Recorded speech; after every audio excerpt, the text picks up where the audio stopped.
नमस्कार, मैं जगभूषण शर्मा। जैसा कि आप और हम जानते हैं कि 6 और 11 नवंबर को 2 चरणों में बिहार में विधानसभा चुनाव संपन्न होने हैं और 14 नवंबर को इसके नतीजे आने हैं। 14 नवंबर आप जानते हैं स्वर्गीय प्रधानमंत्री, जो हमारे प्रथम प्रधानमंत्री, आज़ाद भारत के प्रथम प्रधानमंत्री स्वर्गीय जवाहरलाल नेहरू जी का जन्मदिन भी है। बहुत अच्छी बात है। और ये जो चुनाव होने जा रहे हैं, भारत की राजनीति में बहुत से वीडियो में पहले भी कह चुका हूँ, आज बहुत जटिल हो चुकी है। बीजेपी आरएसएस की जो एक कार्य प्रणाली है, विचारधारा को आप सभी जानते, फिर करेंगे चर्चा इसकी विचारधारा क्या है, वो तो सब जानते भी हैं, लेकिन जो कार्य प्रणाली है, जिसे हम शासन प्रणाली कहते हैं, उसको समझने की ज़रूरत है।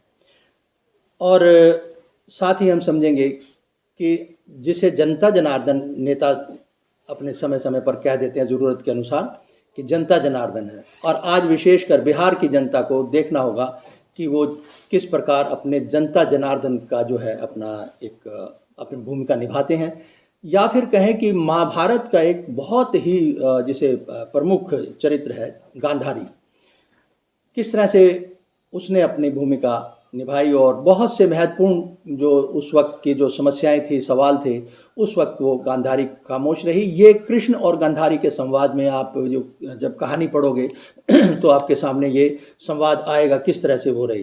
तो जनता जनार्दन है या जनता गांधारी का रूप बिहार की विशेष कर रहा हूँ कि आज की परिस्थितियों में कैसी भूमिका निभाने को तैयार है, ये हमें देखना समझना है विशेषकर।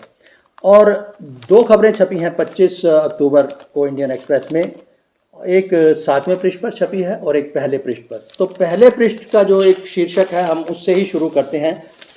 यहाँ पर शीर्षक कहता है, मतलब शीर्षक है पहली खबर का, invoking Karpoori, PM hits campaign trail, Bihar will keep jungle raj at बे।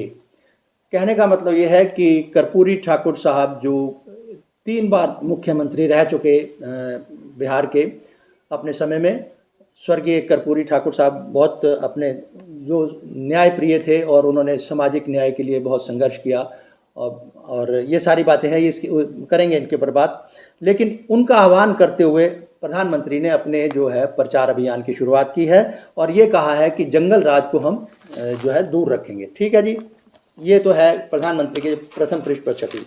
अब 7वें पृष्ठ पर एक और बात जो खबर छपी है वो भी महत्वपूर्ण ही है। वो ये है कि Bihar will celebrate real Diwali on November 14 when RJD loses says. ये शाह का मतलब यहाँ पे अमित शाह साहब हैं जो हमारे गृह मंत्री हैं, उनके नाम पर ये यानी उनका वक्तव्य छपा है।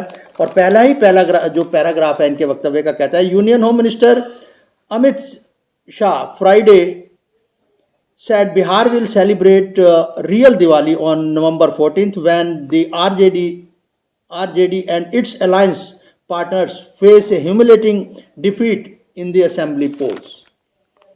ठीक है जी, बहुत ही जिसे शर्मनाक सी आप कह सकते हैं कि हार जब वो फेस करेंगे आरजेडी और इसके जो अलायंस जो घटक दल हैं, ये कहना है अमित शाह जी का। यानी यानी एनडीए सरकार कहें या बीजेपी सरकार के अभी भी मतलब पूरी आश्वस्त है इस मामले में कि जीत इन्हीं की है और ह्यूमिलेटिंग जो डिफीट है वो फेस करेगी आरजेडी और उसके जो अलायंसेज हैं, या दूसरे शब्दों में कहें तो इंडिया गठबंधन। अब सवाल ये है कि रियल दिवाली और अनरियल दिवाली में क्या फर्क। दिवाली तो अभी हमने मनाई है हाल ही में। अब जो राम के वापस यानी लंका जीतकर वापस आने के, अयोध्या आने की जो दिवाली पूरे देश ने मनाई है, वो तो अनरियल साबित हो रही है। इस हिसाब से जो रियल दिवाली है जो बिहार में मनाई जाएगी वो तो 14 नवंबर को है, और देश ने क्या अनरियल दिवाली मनाई? ये सवाल है, बहुत बड़ा एक प्रश्न है अपने आप में। रियल अनरियल दिवाली क्या होती है? जीत का चलो जश्न जो भी जीतेगा वो मनाएगा, बिल्कुल मनाएगा, उसके साथ दिवाली की अटैचमेंट क्या है? ये एक सवाल जो मेरे जहन में आया वो मैं आपसे साझा कर रहा हूँ, आप भी आगे पढ़ लेना कि क्या है। कि जो इसका मतलब बीजेपी और आरएसएस की जो जीत है, जो चुनावी जीत है, वही सब कुछ सभी जो कोई रियल उत्सव है वो वही है देश में। ठीक है जी, यहाँ से तो ये पता चलता है। एक खबर तो ये थी। तो जैसे अब कर्पूरी ठाकुर साहब का आह्वान करके जैसे प्रधानमंत्री जी ने अपने प्रचार की शुरुआत करी है, तो अब हम कर्पूरी ठाकुर साहब जी के जरा समय लेते हैं कि वो अपने जीते जी उनका जो है जो सोच, राजनीतिक सोच उनकी क्या थी। कर्पूरी ठाकुर साहब की अगर सामाजिक न्याय और जो राजनीतिक सुधार ये उनका एक आधार, एक सोच थी, कार्यप्रणाली थी। इन्हीं दो बिंदुओं पर, यानी आप ये कह सकते हैं कि एक तो सामाजिक न्याय उन्हें प्रिय था और राजनीतिक सुधार, नीतिगत जो राजनीतिक नहीं, नीतिगत सुधार।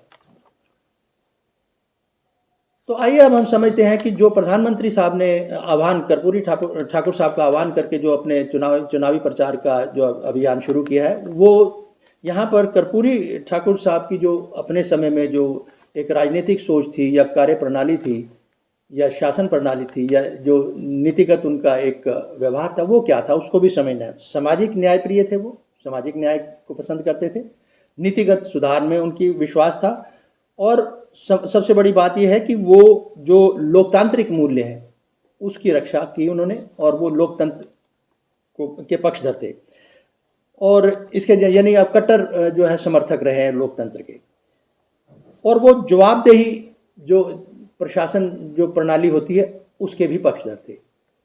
अब यहाँ पर याद तो किया जा रहा है ऐसे राजनीतिज्ञों को और ऐसे जो विभूतियाँ रही हैं अपने समय में, और बहुत साधारण परिवार से थे कर्पूरी ठाकुर साहब भी। और आप कह सकते हैं उनका जो जन्म था वो 1924 में हुआ था, ज़िला था जमुई करके बिहार में, तो वहाँ वो जन्मे, और जो 19 जनवरी जो है इनका जो देहांत हुआ था 88 में 88 में इनका देहांत हो गया था, और ये 1970 से लेकर 1983 तक ये 3 बार मुख्यमंत्री रहे हैं बिहार के। जो इनकी सोच थी वो मैंने आपसे साझा की। अब बिहार की 243 सीटों पर विधानसभा के चुनाव होने हैं और 38 ज़िले हैं।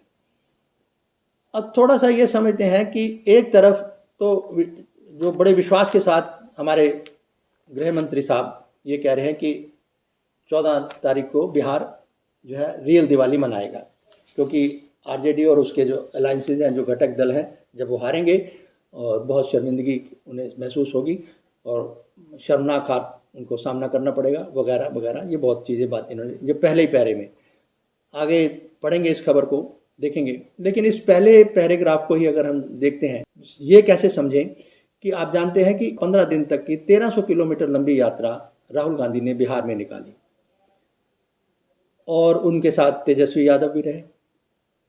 अब 1300 किलोमीटर लंबी यात्रा, 15 दिन का उन्होंने एक पूरा अभियान चलाया था, और साथ में वोटर अधिकार यात्रा उसका नाम दिया गया, और ये कहा था कि वोट चोर, ये एक नारा जो प्रसिद्ध हुआ वहाँ पे, वोट चोर गद्दी छोड़। आप जानते हैं कि 7 अगस्त 2025 को उन्होंने किस तरह से वोटों में धांधली देश में हुई, किस तरह से एडिशन और डिलीशन हुए, 2 उन्होंने करी। एक 7 अगस्त को करी थी प्रेस कॉन्फ्रेंस, और एक करी थी 18 सितंबर को।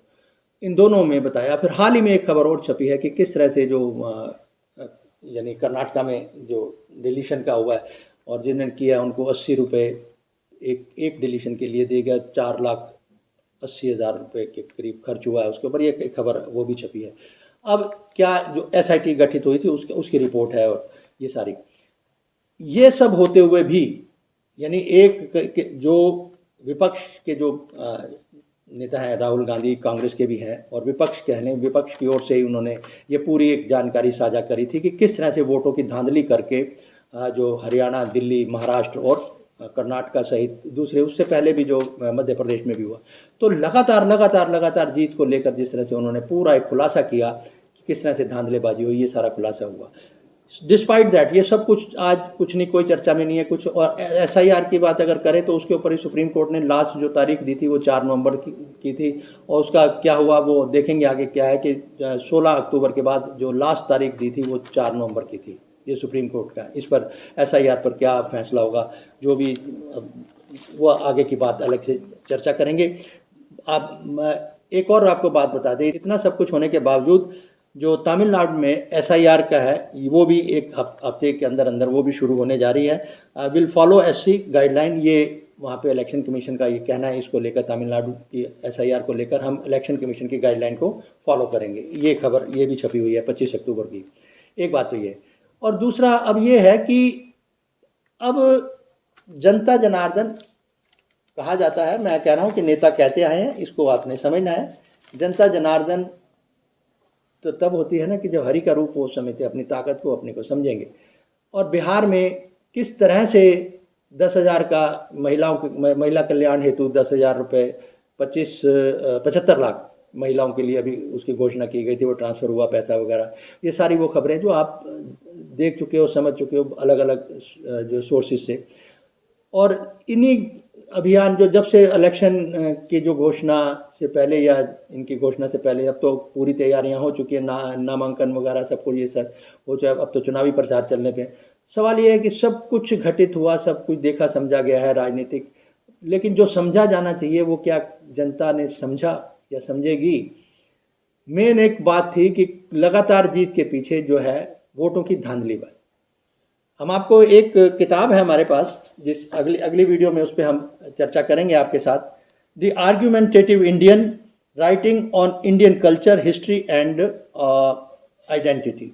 ये अमर्त्य सेन साहब की लिखी हुई किताब है। इस पर हम बताएंगे कि किस तरह से ये 2004 के बाद जो है प्रोबेबली जो मेन मुख्य तौर पे अगर देखें तो बीजेपी जो है 2004 के बाद ये मुखर होकर सामने आई है। इसका इतिहास हम आपको बताएंगे कि किस तरह 1984 तक इसके लोकसभा में लोअर हाउस में 2 सीटें रही।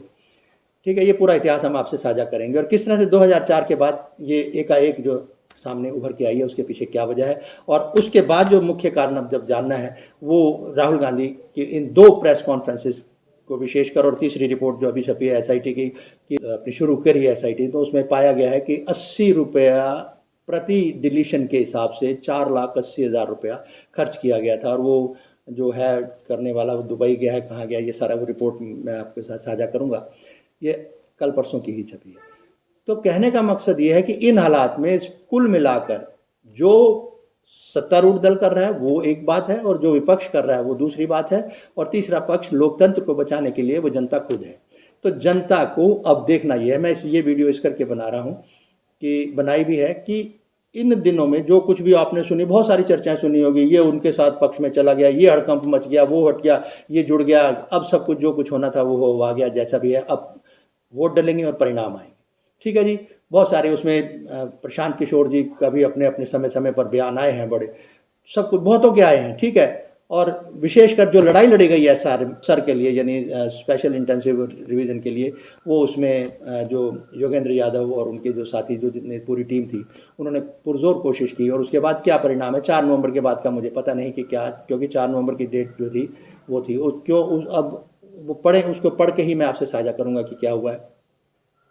लेकिन जो कुछ भी हुआ होगा, जितना भी हुआ होगा, वो सबके सामने आ चुका हुआ है। और अब देखना ये है कि जो आरोप लगाए गए या जो भी धांधलेबाजी का अभी तक, क्योंकि जब तक कोई परिणाम या सिद्ध नहीं होता तब तक आरोप ही कहे जाएंगे, ये जो सिलसिला चला है देश के अंदर, इसको रोकने के लिए विपक्ष के अलावा जनता की भूमिका वो कैसी है, वो जनार्दन की रहेगी, या मैं यूँ कहूँ कि जो महाभारत का एक चरित्र मैं आपको बता रहा हूँ जिसका नाम गांधारी था, आंखों पे पट्टी बांधकर जो कुछ भी घटित हुआ, जो घटनाएं घटित हो रही हैं, आंखों पे पट्टी बांधी रही और खामोश रहे, किसी गलती पे कुछ नहीं बोलना, ये भूमिका निभाएगी जनता या फिर जनार्दन की, ये सवाल है। इस सवाल के साथ इस वीडियो में फिलहाल इतना ही, फिर मिलें, नमस्कार।